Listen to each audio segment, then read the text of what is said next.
please welcome Professor Liselotte Højgaard. This is, yes, give her a hand. Thank you.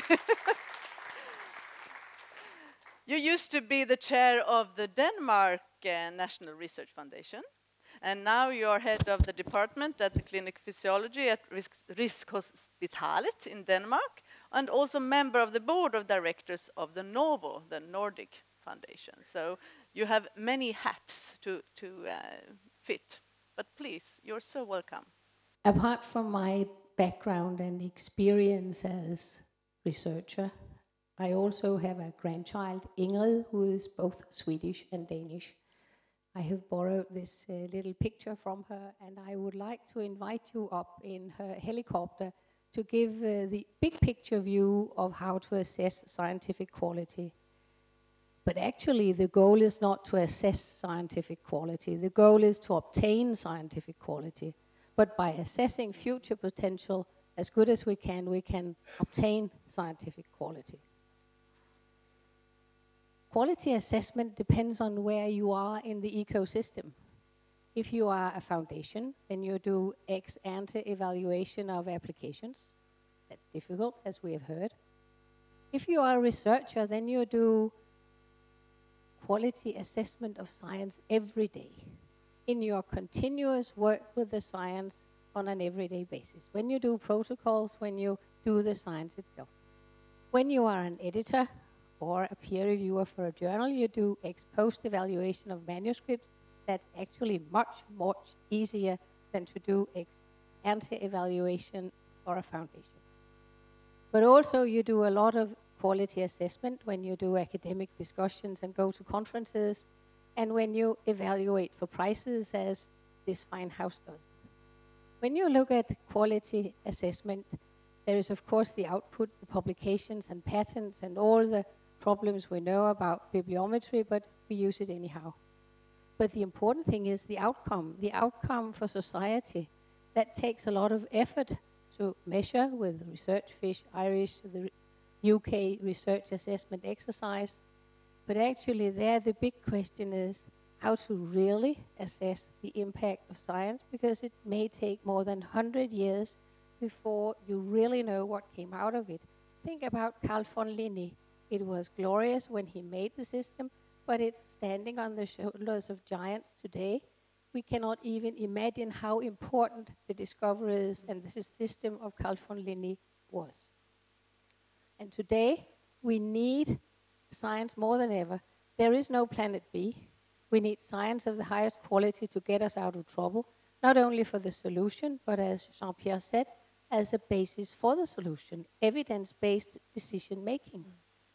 Resources are limited, should be spent wisely, and sometimes when scientists quarrel outside rooms like this, politicians will say, well, then we'll give the means to other ones than scientists. So therefore these meetings like this are very important.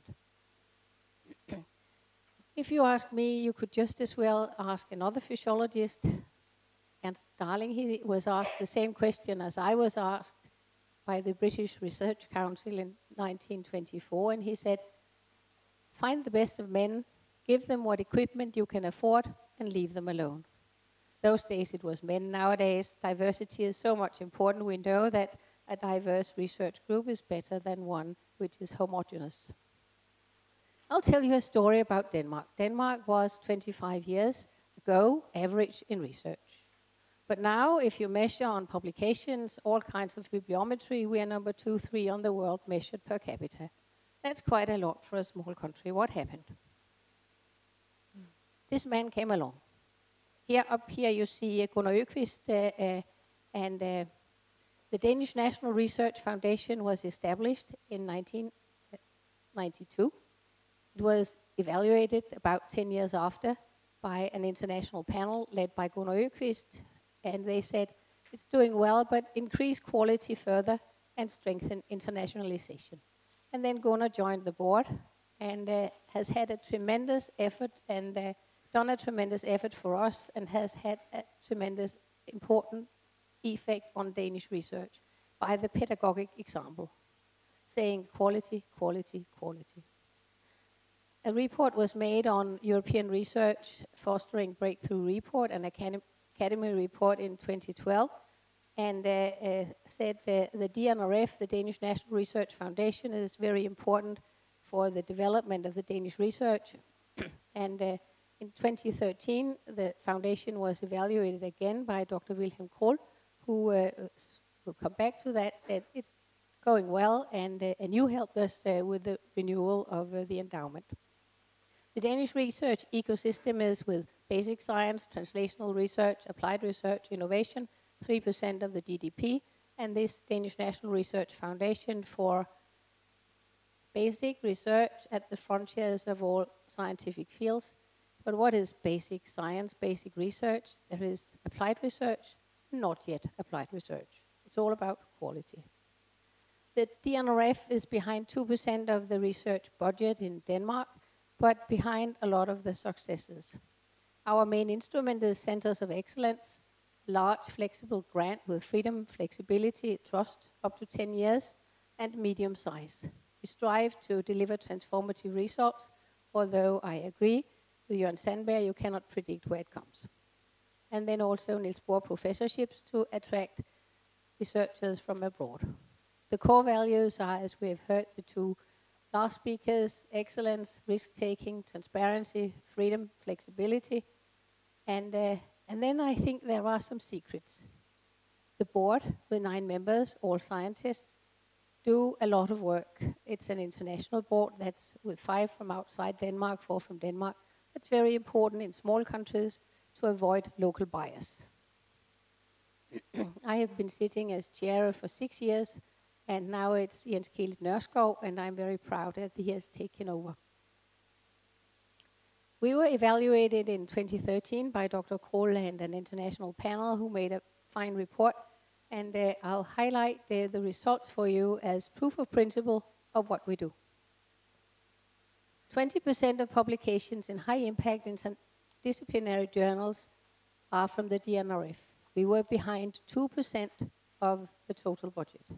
20% of startups are from the DNRF.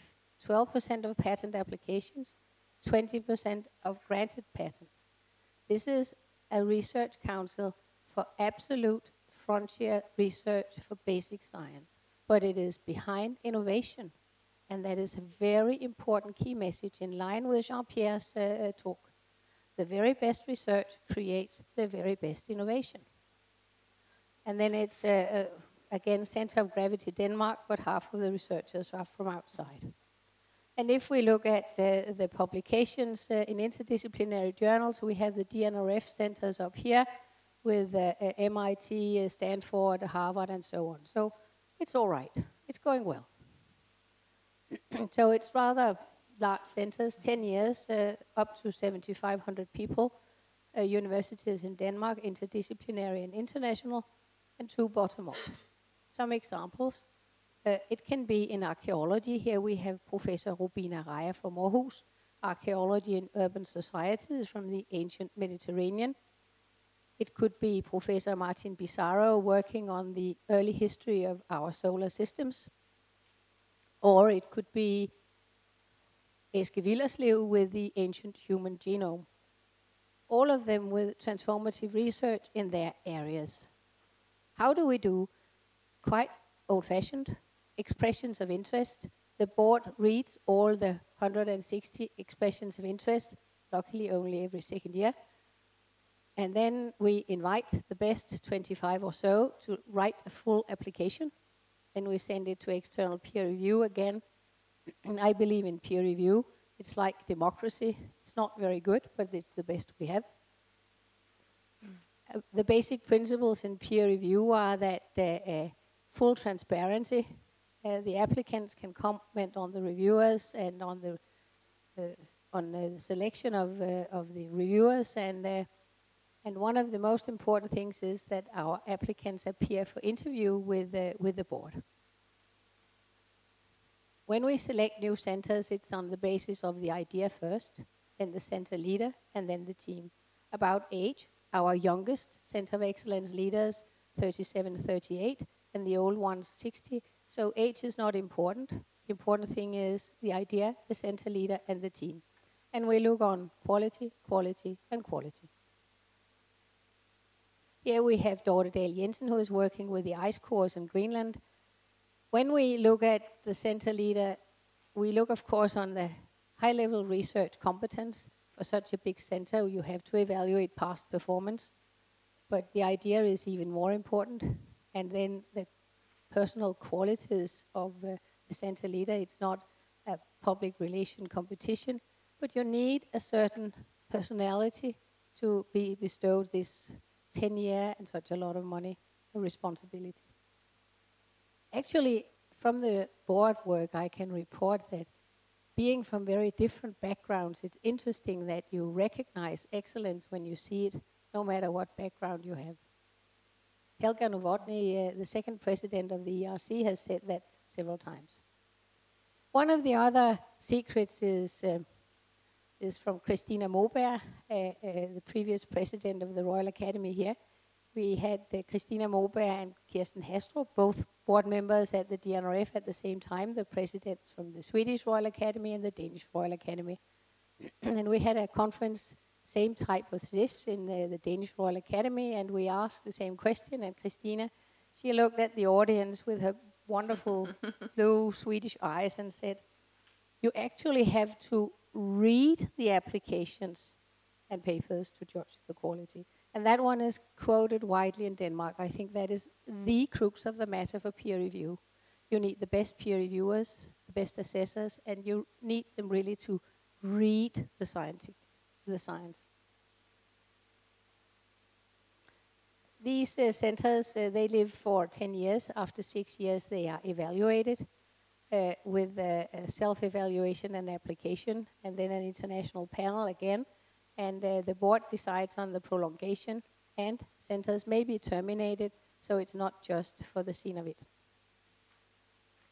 We have another secret, and that is the DNRF annual follow-up meetings. We don't do like Ernst Starling, just leave them alone. We don't do that, go and visit them to be critical, but we, the board and director, visit and listen and act if needed. We hear about the successes and potentials, share experiences from other centers, and we discuss an annual topic with the young researchers, the postdocs and the PhD, and convey their message back to the politicians in Denmark. When we do these annual meetings, we have an annual report with as little bureaucracy as possible and as good key performance indicators as they can give to us, but not with too much paperwork. I agree with Jørgen Sandberg, you shouldn't pester the scientists with too much bureaucracy.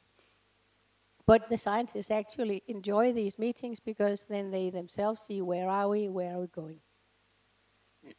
We address politicians of Denmark with what we have spoken with, what we have talked with the scientists about for the last year. Makes more reports. This is about the postdoc issue, others about gender, diversity, research integrity. And it actually transfers into soft power and law in Denmark quite easily by this very good dialogue. So in summary, the DNRF model is proof of concept for meritocracy with classic peer review. The DNRF supports basic research, bottom-up, long-term, internationalization, interdisciplinarity, freedom, trust, transparency, and striving for excellence. The method is peer review and lots of reading by the board after Christina's recipe. And then international evaluations of the board and the board work itself, as Dr. Kohl did some years ago and as Gunnar Øqvist did previously. And I think that's important. Nobody is perfect, and then you can have your course adjusted. Another secret, I think, is the collaboration with national and international private and public foundations, meetings like this, where we learn from each other and share best practice. The academies, the universities, the decision makers, and most important, the scientific community. If you ask me for my personal advice, I would say find the best and give them almost unlimited trust and freedom. Help, support, equipment, infrastructure. Classic virtues and time to think, reflect, and enjoy. More important with transformative research and with lots of average papers. back to basics with bottom-up meritocracy, keep bureaucracy low, and go after the Wallenberg, the ERC, and the DNRF models. More eminent research, reduce top-down, fewer meetings, more lean, fewer organizations. And don't misuse the peer reviewers of this world. And the important thing is to stay humble. The real stars are the researchers. The rest are servants of science. Science and research is a delicate ecosystem with basic science, applied research, innovation, and implementation. It's not from basic science to implementation. It's a very complex matrix in many dimensions. But in countries where you want a short-sighted revenue and you look at innovation and the system is biased or skewed to the right. I mentioned some years ago at the Global Science Forum in Tokyo that it's generation theft.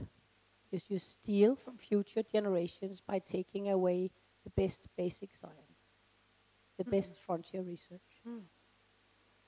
So I agree with our Eva Krutmeijer. It's all about people driven by curiosity, excellence, trust, transparency. When I started as a young doctor 40 years ago, almost all children with cancer died.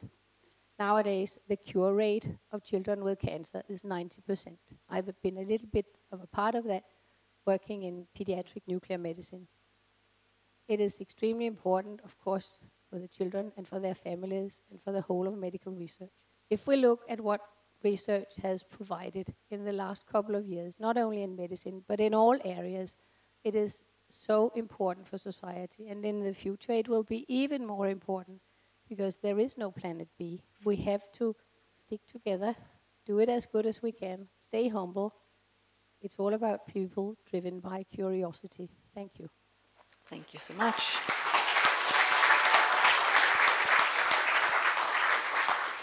Thank you so much.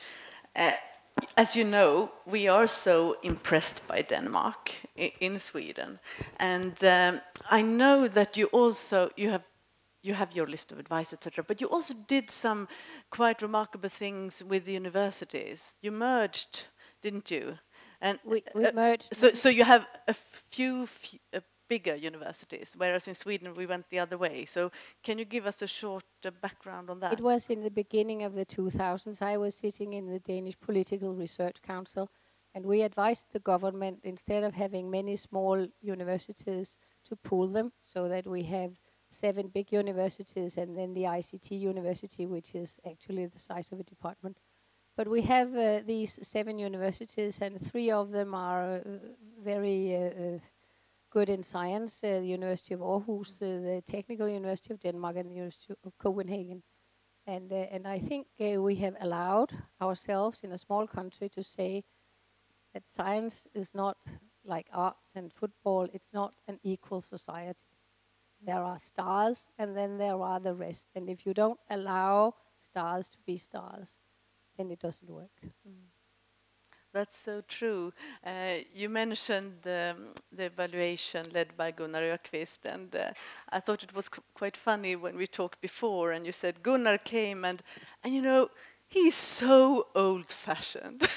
And he's so old-fashioned, and that's great. Can you elaborate a little bit on that?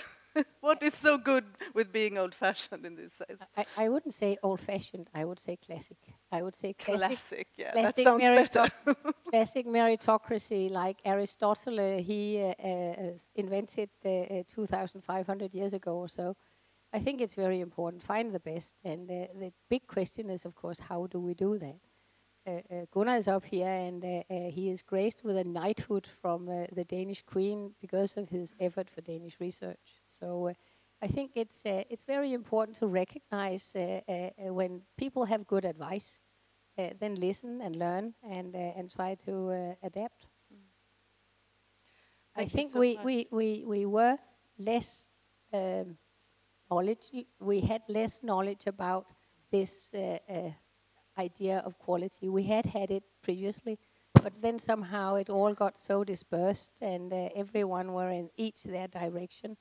And then came the idea of the DNRF, of course, good people, good directors, good board members, board chairs.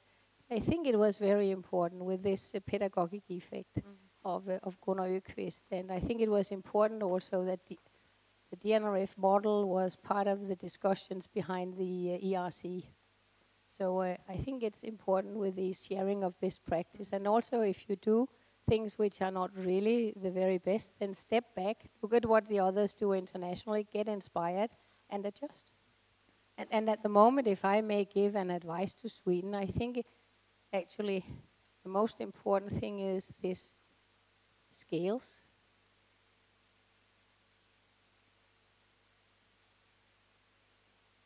This one. I think it's extremely dangerous if you skew towards the right with innovation and implementation. Because if you saw the results from the DNRF, the very best frontier research is behind the very best and most powerful innovation. And you had a really good argument there. You said that if we don't... It's a generation theft. Exactly, for the next generation. Yes, it needs to be a balanced ecosystem. If you have too much investments in innovation, then you don't have the same amount left for basic science, which will be the innovation of tomorrow or the day after tomorrow. And I think that's very important. What about the industry sector in Denmark? The industry sector with the Novo Nordisk is the biggest company in terms of investment in research, and their research director is also chairman of the board of the University of Copenhagen. He says basic frontier research of the highest quality is the most important thing for innovation in Denmark and the rest of the world. Because industry doesn't like risk, and this is a way of oh no, you know. I think they make revenue out of high risk. If you look at the Novo Nordisk Foundation, the Novo Nordisk Foundation had this morning a fortune of 385 billion Danish kroner. That's quite a lot. Quite a lot of money. Yeah, and it's all research driven by high risk research, based on basic research and based on Nobel laureates. Thank you. Thank you for pointing this out, and also the bridge to the next speaker, who is Gunnar Öqvist. So thank you very much, Liselotte Højgaard. Did you have a question? Sorry. Sven Stavström, I will of course give the microphone to you. And Gunnar, please come up so we don't lose more time. So, a short question. Gender balance has, for obvious reasons, been discussed a lot in both our countries, especially, at least in Sweden, in relation to centers of excellence. So how do you deal with that? We only go for quality, and quality. So of course there is some kind of effect. If you have a female as chairman of the board, chairperson of the board, when I came into the board, about 12% of the Center of Excellence leaders were female, and in the rounds that I have chaired, it was 33. Some of it was because of the females being the best, but some of the reasons were probably also because Christina Moberg and I and other females in the board saw the female applications instead of sometimes, as it is, males see males. I think you should make another conference about this. But it is a very crucial question. And diversity is not only about females and males. It's about a lot of other things than just gender. That's a brilliant idea, actually, for the Academy. Another seminar on this issue. So thank you so much once again.